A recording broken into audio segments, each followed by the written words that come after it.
ತಿಪಟೂರು ನಗರದ ಎಪಿಎಂಸಿ ಆವರಣದಲ್ಲಿ ಕನಿಷ್ಠ ಬೆಂಬಲ ಬೆಲೆ ಯೋಜನೆ ಅಡಿ ರಾಗಿ ಖರೀದಿ ಪ್ರಕ್ರಿಯೆ ಪ್ರಾರಂಭವಾಗಿದ್ದು ರಾಗಿ ಖರೀದಿಸಲಾಗುತ್ತಿದೆ. ಇಲ್ಲಿ ಯಾವುದೇ ರೈತರಿಗೆ ಅನ್ಯಾಯವಾಗುವಂತಹ ಪ್ರಕ್ರಿಯೆಗಳು ನಡೆಯುತ್ತಿಲ್ಲ. ಎಪಿಎಂಸಿ ಒಳಗಡೆ ಇರುವ ವೇ ಬ್ರಿಡ್ಜ್ನ ಅನುಮತಿಗೋಸ್ಕರ ರೈತರು ನಮ್ಮನ್ನು ಸಂಪರ್ಕಿಸಿದ್ದು ಈ ಕೂಡಲೇ ಅದಕ್ಕೂ ಅನುಮತಿ ನೀಡಲು ಸಂಬಂಧಪಟ್ಟ ಇಲಾಖೆಗೆ ಸೂಚಿಸಿದ್ದೇನೆ ಎಂದು ಈ ವೇಳೆ ಹೇಳಿದರು.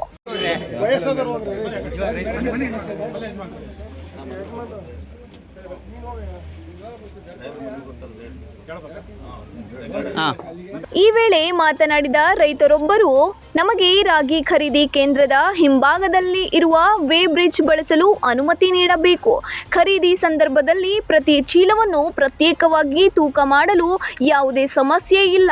ಆದರೆ ಈ ರೀತಿ ಪ್ರತಿಯೊಂದು ಚೀಲವನ್ನು ತೂಕ ಮಾಡಿದ್ದೇ ಆದಲ್ಲಿ 2,40,000 ಕ್ವಿಂಟಲ್ ರಾಗಿಯನ್ನು ಒಂದು ವರ್ಷ ಪೂರ್ತಿ ತೂಕ ಮಾಡಿದರೂ ಮುಗಿಯದ ಪರಿಸ್ಥಿತಿ ಬರಬಹುದು.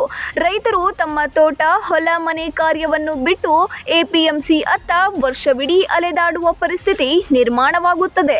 ಹಾಗಾಗಿ ಇಂತಹ ಅವೈಜ್ಞಾನಿಕ ಕೆಲಸ ನಮಗೆ ಬೇಡ. ಹಾಗಾಗಿ ನಮಗೆ ವೇ ಬ್ರಿಡ್ಜ್ ತೂಕವೇ ಉತ್ತಮ. ವೇ ಬ್ರಿಡ್ಜ್ ತೂಕಕ್ಕೆ ರೈತರ ಯಾವುದೇ ವಿರೋಧವಿಲ್ಲ. ನಮ್ಮ ರೈತರು ಅನೇಕ ಕರೆಗಳು ಬಂದವು. ಸುಮಾರು ಒಂದು 100 ಗಾಡಿಗಳು ನಿನ್ನೆ ರಾತ್ರಿಯಿಂದ ಇದ್ದಂಥ ಸಂದರ್ಭದಲ್ಲಿ ವೇ ಬ್ರಿಡ್ಜ್ ಆಗಿಲ್ಲ ಅನ್ನೋದು, ತೂಕ ಸರಿಯಾಗಿ ಆಗ್ತಾ ಇಲ್ಲ ಅನ್ನೋದು ಒಂದು ಬೇರೆ ಕಡೆಯಿಂದ ಬಂದರೆ, ಇನ್ನೊಂದು ಇವರಲ್ಲಿ ಯಾವುದೇ ವಿರೋಧ ಇರಲಿಲ್ಲ. ಆದ್ದರಿಂದ ಇವತ್ತೊಂದು ಮನವಿ ಕೊಟ್ಟಿದ್ದಾರೆ. ನಾವು ಏನು ಈ APMC ಯಾರ್ಡ್ ಒಳಗಡೆ ಇರತಕ್ಕಂಥದ್ದು ಅದನ್ನು ಸಹ ಅನುಮತಿ ಕೊಟ್ಟರೆ ರೈತರಿಗೆ ಅನುಕೂಲವಾಗುತ್ತೆ ಅನ್ನೋ ಒಂದು ನಿಟ್ಟಿನಲ್ಲಿ ನಾವು ಅವರಿಂದ ಏನಿದೆ ಸಂಬಂಧಪಟ್ಟ ಇಲಾಖೆಯವರು ಒಂದು ಮನವಿ ಕೊಟ್ಟಿದ್ದಾರೆ. ಆ ಮನವಿನ ಥ್ರೂ APMC ಅವರ ಮೇಲಧಿಕಾರಿಗಳಿಗೆ ಅದನ್ನು ಕೂಡಲೇ ಮಾಡಿ ಅನುಮತಿ ಕೊಟ್ಟು ಮಾಡೋದಕ್ಕೆ ಒಂದು ವ್ಯವಸ್ಥೆ ಮಾಡಿದ್ದೇವೆ. ಸೊ ಅದನ್ನು ಇವತ್ತು ತುರ್ತಾಗಿ ಮಾಡ್ತಾ ಇದ್ದೇವೆ. ಇನ್ನು ಮುಂದೆ ಯಾವುದೇ ರೈತರಿಗೆ ಯಾವುದೇ ಸಮಸ್ಯೆ ಇಲ್ಲದಂಗೆ ತಾಲೂಕು ಆಡಳಿತ ಕಟ್ಟುನಿಟ್ಟಾಗಿ ನಾವು APMC ಸೆಕ್ರೆಟರಿ ಅವರಿಗೆ ಮತ್ತು ಅಲ್ಲಿಂದ ಸಿಬ್ಬಂದಿಗಳಿಗೂ ಸೂಚಿಸಿದ್ದೇವೆ.